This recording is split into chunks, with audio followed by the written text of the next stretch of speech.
कहतरी ना भाव है लगता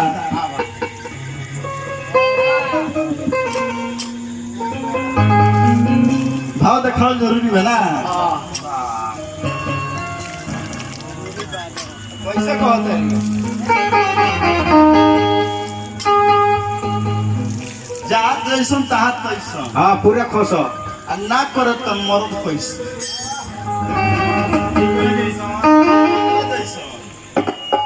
आ क्या करता है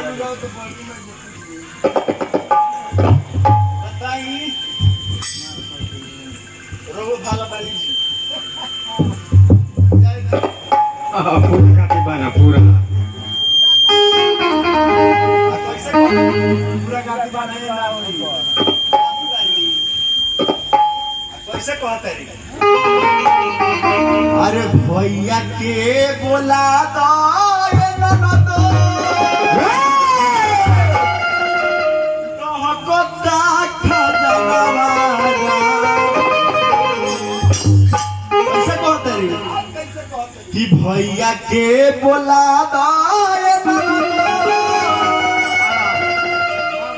डहकता खजनवारा अरे लोहिया काटत गाल हिले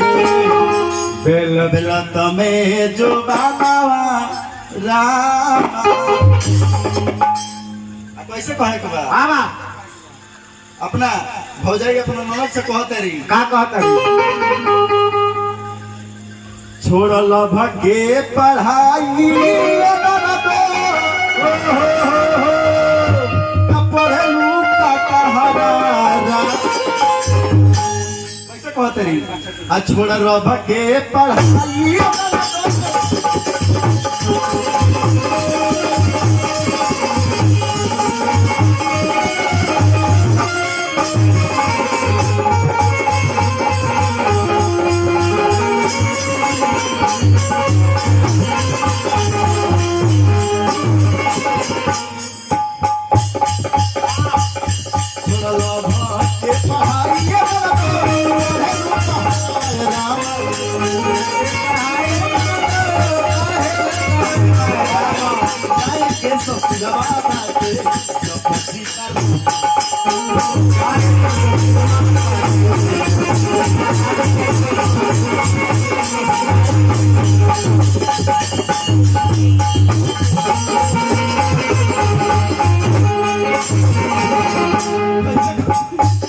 कैसे कहते रही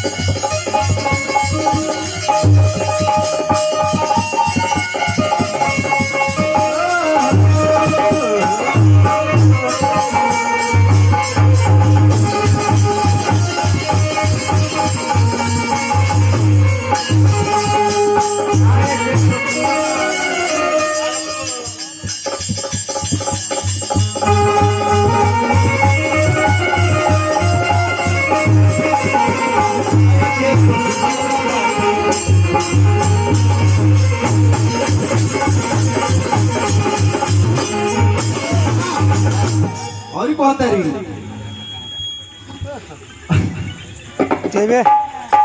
कहते रही अरे सीताराम भाजा तहर मिल जाई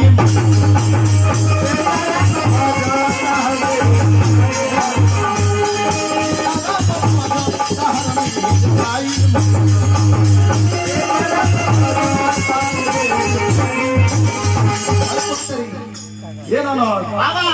सीताराम भज हाँ तार मिल जाई मुक्ति कैसे अरे रोहिया चलो तो भर में चोरी नहीं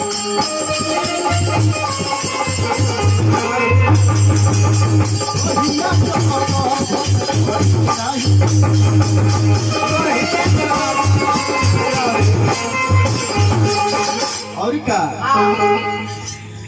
थोड़ा बुरा काम है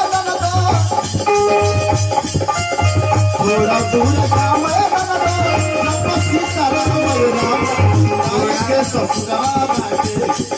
सीताराम